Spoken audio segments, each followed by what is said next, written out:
Kaiju Number 8 é um mangá escrito e ilustrado por Naoya Matsumoto, publicado pela Shonen Jump Plus, onde a Shueisha, dona da revista, disponibiliza oficialmente suas obras virtualmente. No mundo do mangá existem kaijus, monstros que são combatidos por uma força militar especializada. Nosso protagonista é Kafka, um homem de 32 anos que sonhava em fazer parte do esquadrão de combate junto com sua amiga de infância, Mina Ashiro, mas com o passar dos anos as circunstâncias da vida os forçam a seguir caminho diferente. Enquanto Kafka trabalha em uma empresa de limpeza profissional especializada em lidar com a sujeira das batalhas contra Kaiju, Mina agora é capitã da terceira divisão da Força de Defesa. Kafka, após o incidente, vai para o hospital junto com Remo, um jovem de 18 anos que começou a trabalhar na mesma empresa de Kafka. Ele sonha em entrar na divisão de combate e acaba incentivando Kafka a tentar mais uma vez ingressar na organização. Porém, ele acaba sendo forçado a comer um Kaiju, ganhando o poder de se transformar em um deles. O anime é uma mistura de diversas obras shonen da atualidade, como Fire Force, Shingeki no Kyojin e até mesmo Jujutsu, com forças militares divididas em divisões numeradas, cada um com seu capitão que luta contra monstros gigantes, além da transformação do Kafka em Kaiju, que lembra muito do Deku de Boku no Hero. O mangá até esse momento possui 12 volumes, eu ainda não terminei de ler, porém eu irei comentar nesse vídeo do primeiro à metade do 7º volume. O mangá é o puro suco do Battle Shonen, você pode enxergar isso como uma coisa ruim ou não, mas o que me chamou a atenção nesta obra é que ela traz em seu enredo, em seu nome, um subgênero que ajudou a popularizar as obras japonesas ao redor do mundo.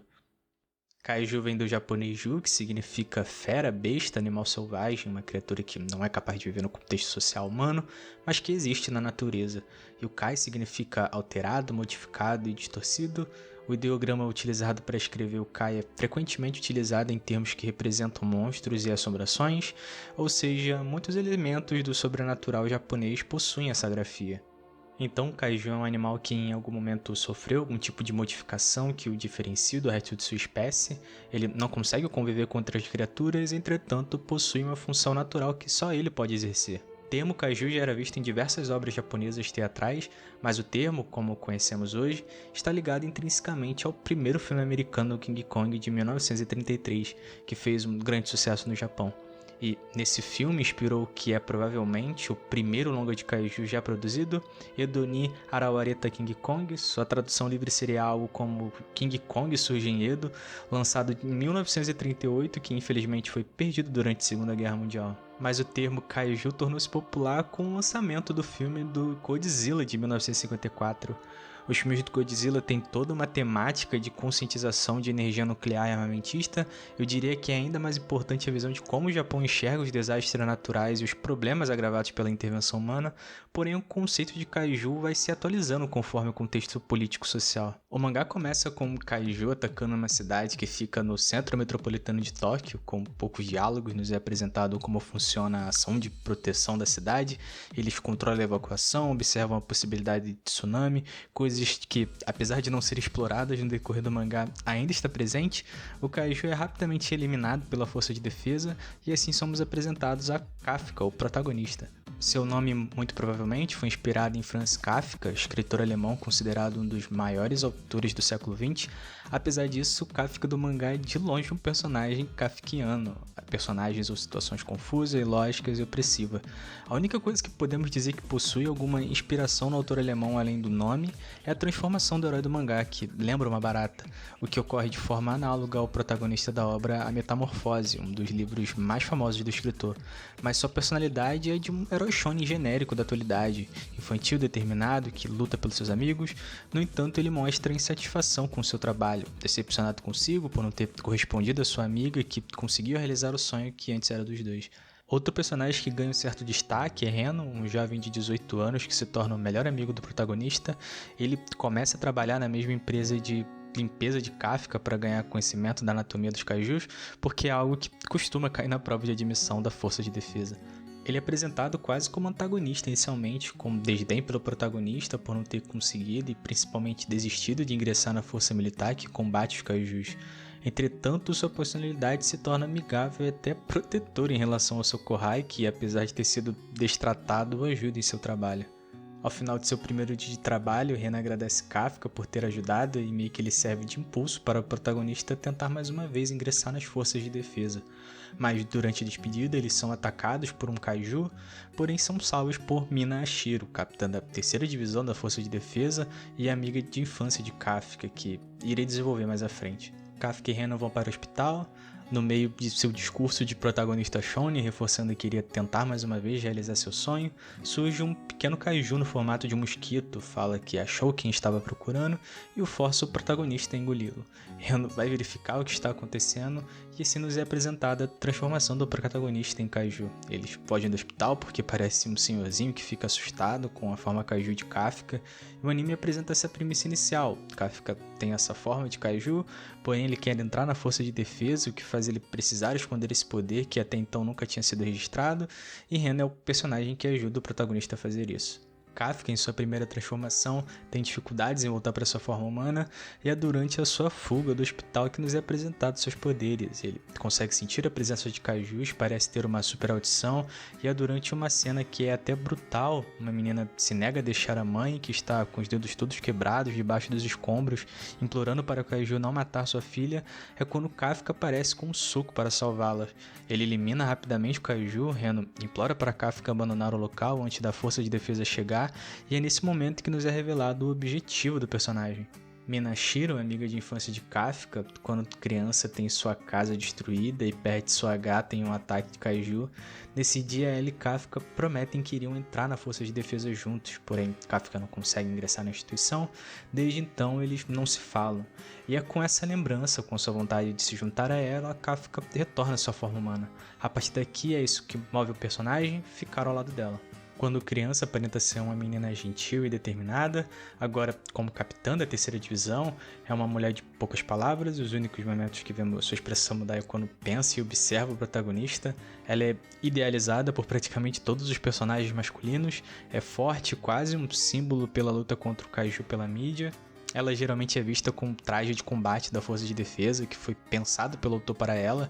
As poucas vezes que aparece é para resolver as coisas com seu canhão, e ela tem um tigre que serve tanto de estética, afinal é muito legal ter um tigre, quanto para segurá-la do recuo de seu canhão. Vamos concordar que isso é muito irado. Após esse incidente, passa-se alguns dias, Kafka e Ren avançam com facilidade na prova escrita, o que para Kafka não é nenhuma surpresa, visto que ele sempre foi aprovado na primeira fase, entretanto é reprovado nas provas físicas.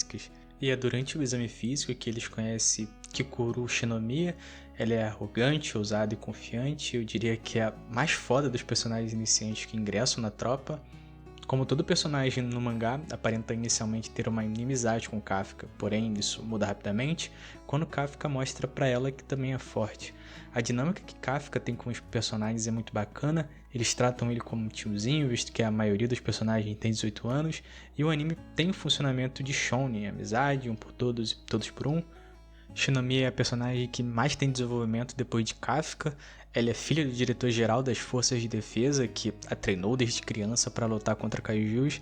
Sua mãe era ex-capitã da 2ª divisão, o que inspira Shinomiya a seguir o mesmo caminho que seus pais. Porém, sua mãe morre na luta contra o kaiju número 6, o que deixa extremamente triste, visto que ela não conseguiu cumprir sua promessa de proteger a mãe. É durante o teste físico que nos é exposto a principal ameaça do mangá. Um kaiju no formato humanoide aparece no exame, ele quase mata Shinomiya, que é salva por Kafka em sua forma kaiju. Kaijus que aparentam ser fortes ganham codinomes numerados, inclusive a forma kaiju que Kafka recebe dá o nome do anime, Kaiju número 8 ou Kaiju number 8.